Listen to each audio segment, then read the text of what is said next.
فی اصحابی کہا, من اصحابی نہیں کہا. اب ایک آسان اور عام فہم مثال دیتا ہوں تاکہ عوام کو بھی بات سمجھ میں آ جائے. ایک چرواہا اور بکروں کے ریوڑ کی مثال لے لیجیے. چونکہ منافق کی مثال حدیث کے اندر جفتی کرنے والی بکری کی آئی ہے کہ کبھی وہ جفتی کے لیے اس ریوڑ کی طرف بھاگتی ہے اور کبھی اس ریوڑ کی طرف بھاگتی ہے, تو یہ مثال بہت فٹ بیٹھے گی. مثال کے طور پر ایک چرواہے نے بکروں کا ریوڑ پالا ہو, یعنی اس کے ریوڑ کے اندر بکریاں نہ ہوں. کچھ دنوں کے بعد وہ اپنے ساتھی سے یہ کہنے لگے کہ مجھے ایسا لگتا ہے کہ اپنے بکروں میں 12 بکریاں ہیں. وہ کیا کہے, اپنے بکروں میں 12 بکریاں ہیں. تو مولانا سلمان ندوی جیسا آدمی ہوگا تو وہ یہ کہے گا, اچھا بکروں کے اندر 12 بکریاں ہیں, اس کا مطلب یہ ہے کہ یہ جو سارے بکرے ہیں ان میں سے کچھ تو وہ ہیں جو صرف بکرے ہیں, اور وہ جو 12 ہیں نا وہ بکرا بھی ہے اور بکری بھی ہے. ارے بھائی, اس کا سیدھا سا مطلب یہ ہوتا ہے کہ یہ جو بکروں کا ریوڑ ہے اس میں باہر سے کچھ بکریاں ان بکروں میں گھس گئی ہے. یہ مطلب نہیں ہے کہ کچھ بکرے تو بکرے ہوں گے اور کچھ بکرے ایسے ہوں گے جو بکرا بھی ہوگا اور بکری بھی ہوگا. یہ مطلب تھوڑی نکلے گا اس کا. بالکل اسی طرح آپ صلی اللہ علیہ وسلم نے جو یہ فرمایا کہ میرے اصحاب میں 12 منافقین ہیں, اس کا مطلب یہ ہے کہ میرے اصحاب کے اندر 12 منافقین باہر سے گھس گئے ہیں. یہ مطلب نہیں ہے کہ وہ 12 صحابی بھی ہے اور منافق بھی ہے, جو مطلب مولانا سلمان ندوی نکال رہے ہیں کہ یہ 12 منافق بھی ہے اور 12 صحابی بھی ہے. اس کا مطلب یہی ہوا کہ مولانا سلمان ندوی یہ کہہ رہے ہو کہ یہ ریوڑ کے اندر جو 12 بکرے ہیں نا وہ بکری بھی ہے اور بکرا بھی ہے. اس جہالت پر اپنا سر پھوڑ لیجئے. پھر ڈھٹائی کہ صحابہ کے اندر منافق ثابت کرنے کے لیے قرآن کی آیت کا سہارا لے رہے ہیں کہ دیکھو اللہ تعالیٰ قرآن کے اندر کیا فرما رہے ہیں, وہ ممن حولکم من الاعراب منافقون, کہ تمہارے آس پاس کے لوگوں میں منافقین بھی ہیں. ومن اہل المدینہ مردوا علی النفاق, اور اہل مدینہ میں سے بھی کچھ سرکش منافقین ہیں. تو ہمارا جواب اس آیت کے سلسلے میں یہ ہے, اس آیت کے اندر منافق کو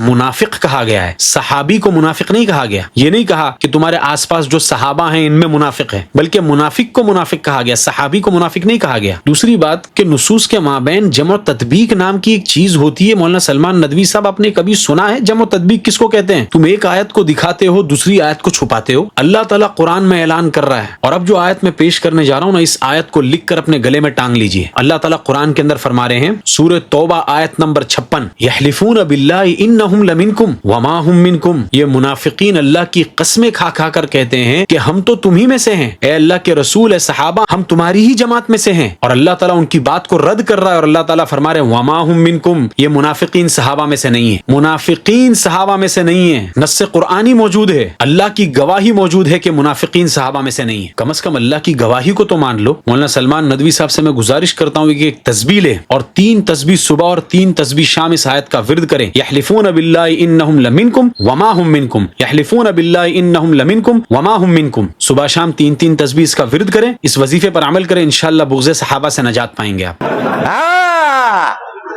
اے گل ہے.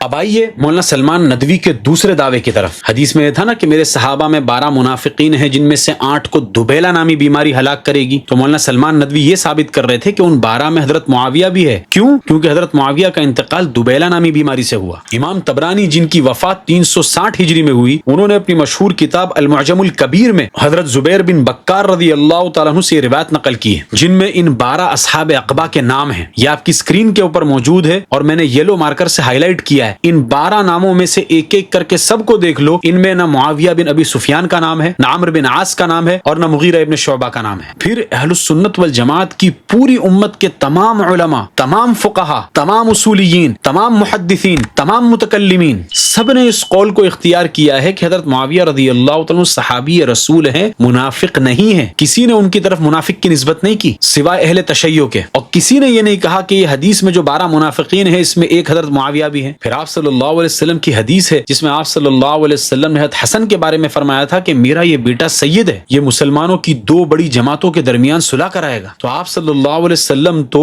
حضرت معاویہ کی جماعت کو بھی مسلمانوں کی جماعت مان رہے ہیں. آپ صلی اللہ علیہ وسلم ان کو مسلمان مانتے تھے, حضرت علی ان کو مسلمان مانتے تھے, حضرت عمار بن یاسر جنگ صفین کے اندر کہہ رہے ہیں لا تقولوا ذلک, کہ تم ان کو کافر مت کہو, تم اللہ کی بات ماننے کے لیے تیار نہیں ہو, تم آپ صلی اللہ علیہ وسلم کی بات ماننے کے لیے تیار نہیں ہو, تم حضرت علی کی بات ماننے کے لیے تیار نہیں ہو, علی کی محبت کا جھوٹا دعویٰ کرتے ہو, تم حضرت عمار بن یاسر کی شہادت پہ جھوٹا رونا روتے ہو اور جھوٹا ڈھونگ کرتے ہو, تم حضرت عمار بن یاسر کی بات ماننے کے لیے تیار نہیں ہو, حضرت عمار بن یاسر ان کو کافر قرار دینے کے لیے تیار نہیں ہے, اور تم ان کو منافق کہہ رہے ہو. تمہیں کیا حضرت عمار بن یاسر سے زیادہ معلوم ہے؟ ایک آدمی جو جنگ صفین کے اندر موجود ہے, اس وقت میدان جنگ کے اندر موجود ہے, حضرت معاویہ کے سامنے کھڑا ہے, حضرت علی حضرت معاویہ کے سامنے کھڑے ہیں, حضرت حسن حضرت حسین حضرت معاویہ کے سامنے کھڑے ہیں, ان سے جنگ کر رہے ہیں, یہ سارے کے سارے اہل بیت اطہار, یہ تو حضرت معاویہ کو منافق قرار نہیں دے رہے. تم اہل بیت کی جھوٹی محبت کا دعویٰ لے کر آئے ہو, تم نے حضرت علی کے قول کو فراموش کیا, حضرت عمار بن یاسر کے قول کو فراموش کیا, تم نے حضرت حسن کی صلح کو فراموش کیا, تو تمہاری بات مان لیں. اور یہ جو مشہور ہے نا, حضرت معاویہ رضی اللہ تعالیٰ عنہ کا انتقال دوبیلہ نامی بیماری سے ہوا تھا. تو فرمایا تھا ان میں 8 شخصوں کو دوبیلا مرض ہوگا, یعنی پیٹھ کے خطرناک پھوڑے کا مرض لگ جائے گا. اور یہ ثابت ہے تاریخ سے کہ معاویہ کو یہ مرض لگا اور اس کی تکلیفوں کو جھیلتے ہوئے ان کا انتقال ہوا. ذکر اس کا صحیح مسلم کی روایت میں ہے, اور متعدد قرائن ان 8 میں معاویہ کا تعین کرتے ہیں. ظاہر ہے کہ صحابہ میں سب سے بڑا ظالم معاویہ تھا, سب سے بڑا ظالم. اس کی یہ لوگ صرف 2 دلیل دیتے ہیں. پہلی دلیل, عراق والوں میں یہ مشہور ہو گیا تھا کہ حضرت معاویہ رضی اللہ تعالیٰ عنہ کو دوبیلہ نامی بیماری لگ گئی ہے. اب بتاؤ, حضرت معاویہ رضی اللہ تعالیٰ عنہ شام میں ہیں, وہاں وہ بیمار ہوئے, وہاں پر ان کا انتقال ہوا, اور مشہور کہاں ہو رہا ہے؟ عراق کے اندر مشہور ہو رہا ہے. شام کے اندر کسی کو بھی نہیں معلوم کہ حضرت معاویہ رضی اللہ عنہ کو دوبیلہ نامی بیماری لگی ہے, عراق کے اندر سب کو پتا چل گیا. عجیب بیوقوفی ہے. دوسری دلیل جو میں اب دوں گا, اس سے ان کے جھوٹ کا پردہ فاش کروں گا. دوسری دلیل یہ محمد بن اسحاق کا نام لے کر دیتے ہیں کہ محمد بن اسحاق کہتے تھے کہ حضرت معاویہ رضی اللہ تعالیٰ عنہ کو آخری عمر میں دوبیلہ نامی بیماری لگ گئی تھی. اور محمد بن اسحاق نے یہ بات کس کو کہی؟ تو کہتے ہیں کہ امام ابن قتیبہ, جن کا انتقال 276 ہجری میں ہوا, انہوں نے اپنی کتاب المعارف کے اندر محمد ابن اسحاق کا یہ قول نقل کیا ہے. اب دل تھام کر بیٹھو, جو میں دکھانے جا رہا ہوں. یہ جو سکرین شاٹ آپ کی سکرین پر ہے نا, یہ امام ابن قتیبہ کی کتاب المعارف کی پرنٹڈ کاپی کا سکرین شاٹ ہے. اس میں جو میں نے یلو مارکر سے نشان لگایا ہے, اس میں دیکھو یہ لکھا ہے کہ محمد بن اسحاق کہتے تھے کہ حضرت معاویہ رضی اللہ تعالیٰ عنہ کا انتقال 78 سال کی عمر میں ہوا, اور ان کو نقابات کی بیماری تھی. اور اس نقابات کے لفظ کو آگے یعنی کہہ کر ڈسکرائب کیا ہے کہ نقابات یعنی دوبیلہ نامی بیماری لگ گئی تھی. اب آپ کو دیکھ کر لگ رہا ہوگا کہ ہاں, امام ابن قتیبہ کی کتاب المعارف کے اندر محمد ابن اسحاق کا یہ قول تو مذکور ہے, لیکن اب میں آپ کو چمتکار دکھاتا ہوں. اب یہ جو آپ کی سکرین کے اوپر جو سکرین شاٹ ہے, یہ بھی امام ابن قتیبہ ہی کی کتاب المعارف کا ہے, لیکن مینوسکرپٹ کا ہے, مخطوطے کا ہے. یہ پرنٹڈ کاپی کا نہیں ہے, مخطوطے کا ہے. سیم پیج سیم لائن دیکھو, میں دونوں پیج آپ کی سکرین پر ایک ساتھ رکھ دیتا ہوں. جو پرنٹڈ کاپی ہے اس میں لکھا ہے کہ ان کو نقابات یعنی بدیلہ نامی بیماری لگ گئی تھی, جبکہ ان کی جو مینوسکرپٹ ہے, جو مخطوطہ ہاتھ سے لکھا ہوا ہے, اس میں یہ دوبیلہ کا ورڈ ہے ہی نہیں. صرف اتنا ہے کہ ان کو نقابات کی بیماری تھی. لو سامو خود ہا, یعنی آپ اس کو سنبھال کے بتانا. لو سامو بھی ثابت ہو گیا جی. لو سامو خود ہا, ٹیک اٹ. کیسے دھوکہ دیا جاتا ہے دیکھو. اس لیے ہم یہ کہتے ہیں کہ حضرت معاویہ رضی اللہ تعالیٰ عنہ کی مذمت کے اندر جتنی حدیثیں گھڑی گئی ہے, علامہ ابن القیم الجوزیہ نے المنار المنیف کے اندر لکھا ہے, وہ سب کے سب من گھڑت ہوگی, اور ان میں سے ایک روایت بھی قابل قبول نہیں ہے. حضرت معاویہ رضی اللہ عنہ کی برائیاں کرنے کے لیے ان لوگوں نے حدیثیں گھڑی ہیں. یاد رکھے کہ ہم حضرت علی کو اور اہل بیت کو حضرت معاویہ سے بہت افضل سمجھتے ہیں, لیکن اس کا مطلب ہرگز یہ نہیں ہے کہ ہم حضرت معاویہ کو گالیاں دینے لگے. یقیناً وہ صحابی رسول تھے, اور ان کے ایمان میں نفاق کا کوئی شائبہ نہیں تھا. وہ جو عظمت میں ستاروں سے بھی آگے پہنچے, کیا تجھے ان کی بلندی پہ حسد آیا ہے؟ ان کی تعریف میں قرآن مسلسل اترا اور پروانہ خوشنودی نقد لایا ہے. شمع اسلام منور ہے لہو سے ان کے, زخم سے چور زباں پر بھی احد آیا ہے. سوئے انجام سے ڈرنا تو تجھے ہے زیبا, مفلحون ان کی مراتب کی سند آیا ہے. 313 بھی وہ لوٹے ہیں غالب ہو کر, دشمن دی پہ وار ان کا اشد آیا ہے. یہ جو رضوان کی آیت میں لقد آیا ہے, اے محقق تیری تحقیق کا رد آیا ہے. کیا اصحاب محمد کا دفاع قرآن ہے, یہ جو آیت حسنہ میں وعد آیا ہے. ھذا وصلی اللہ علیہ وسلم. اے گل ہے